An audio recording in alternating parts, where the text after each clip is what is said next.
Olá, adoradores do povo, sejam bem-vindos a mais um vídeo aqui do Caneta Genteiro.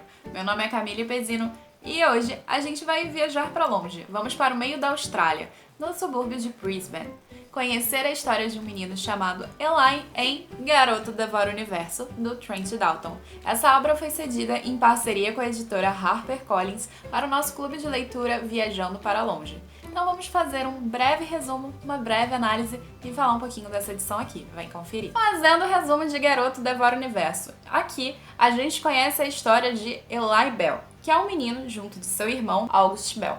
Ambos são crianças bem peculiares e particulares. Enquanto o August ele é mudo justamente porque ele quer ser mudo, ou seja, ele tem a capacidade da fala, mas ele não fala, o Bell ele descreve as coisas ao seu redor de uma maneira um tanto peculiar. Esses dois irmãos não conhecem o seu pai e convivem com sua mãe e o seu padrasto, um traficante de heroína. Ambos têm como figura central em sua vida, na verdade, Slim, que é um antigo presidiário de Bogor Road, que é um famoso presídio da Austrália.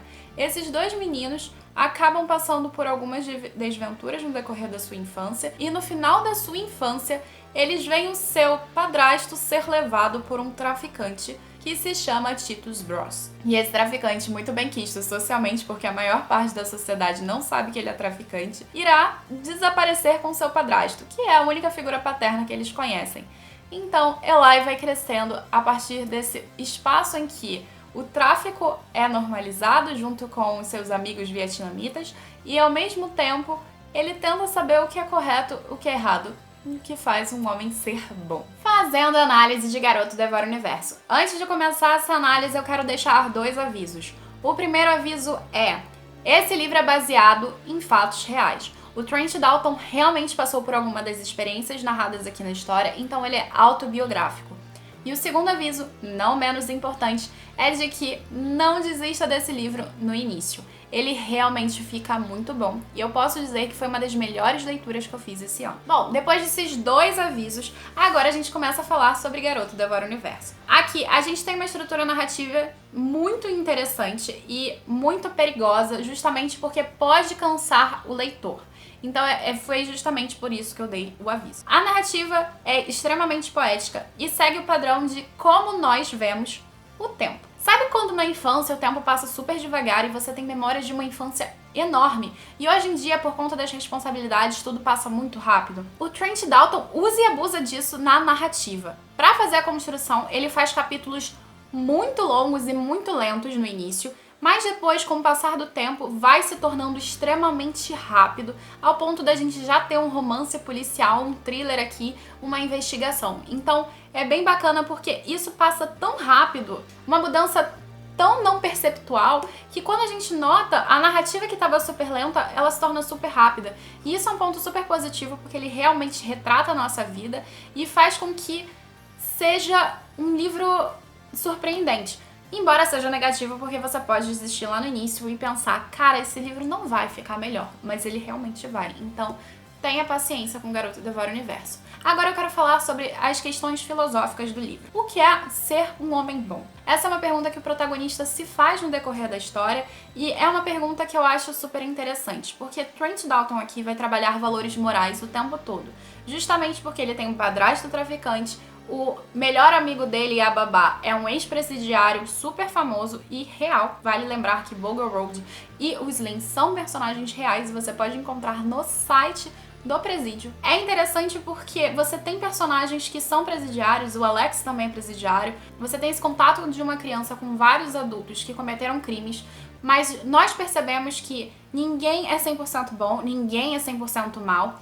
E nessa história isso vai ser elaborado fortemente, justamente pelo fato de que é a essência do livro, filosoficamente falando. Existe um ponto negativo nessa exploração que Trent Dalton faz, porque todos os homens são colocados em xeque, mas as mulheres não.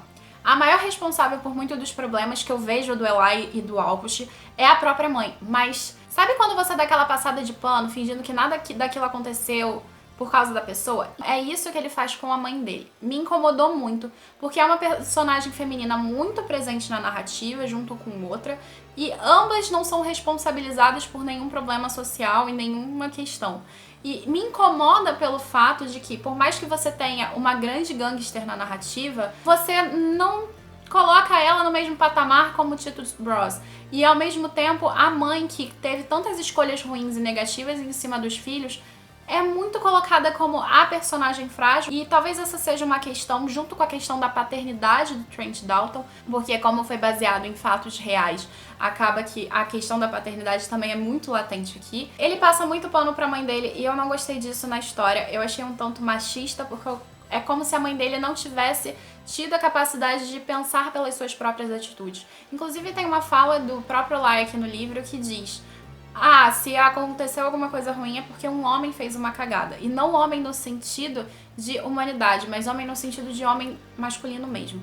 Então isso me incomodou bastante, porque mulheres também fazem cagadas. Tirando esse aspecto da narrativa e a lentidão, eu não tenho mais o que reclamar do livro. O livro foi uma experiência muito boa. Eu acho que foi bem interessante a gente entender essa questão da moralidade e ver que nada é realmente 100%, e que principalmente você tem personagens ali muito fortes, muito bem construídos. Por exemplo, nós temos o August, que trabalha uma questão de sobrenatural. A gente não sabe ao certo se existe uma noção de sobrenaturalidade na narrativa, isso fica em aberto, se o livro ele é todo palpável na realidade e ele tem explicações para aquilo, ou se não. Porque tem uma coisa ou duas que não tem explicação e a gente fica, será que é? Será que não é? Então é muito legal porque o autor brinca também com isso. O que é natural, o que não é. O que é mágico e o que não é na vida de uma criança ou até mesmo na vida de um adulto. Por fim, eu quero pontuar uma coisa bem interessante. A gente pouco sabe sobre o tráfico de drogas e o cartel australiano. Por mais que ele seja conhecido e seja muito forte dentro da Austrália, a gente quase não tem esse conhecimento, mas eu acho legal pontuar aqui porque a Austrália é um país de primeiro mundo e a gente fica endeusando países de primeiro mundo quando isso não é uma verdade. Tanto aqui quanto lá tem problemas sociais, tem uma estrutura de vida complicada. Esse livro também vai trazer aspectos históricos interessantes, como, por exemplo, os efeitos da Segunda Guerra Mundial, a entrada de alguns vietnamitas no país. Então, isso é muito legal dentro da história de Garoto Devora o Universo. E, bom, pra finalizar, eu quero falar um pouco dessa edição aqui da HarperCollins. Como vocês podem ver, você tem um alto relevo aqui em Garoto Devora o Universo. Esse livro tem 405 páginas de narração, só que são 405 páginas meio que fakes, porque a diagramação dele é muito pequena. Então, basicamente, parece que a gente leu 650 páginas e não só 405. E isso é positivo e é negativo, para te dar a impressão de que tem menos, mas que realmente tem bem mais. Bom, gente, é isso. Eu espero que vocês tenham gostado do vídeo de hoje. Eu vou pedir pra vocês se inscreverem no canal, ativarem o sininho e se curtirem se tiverem gostado.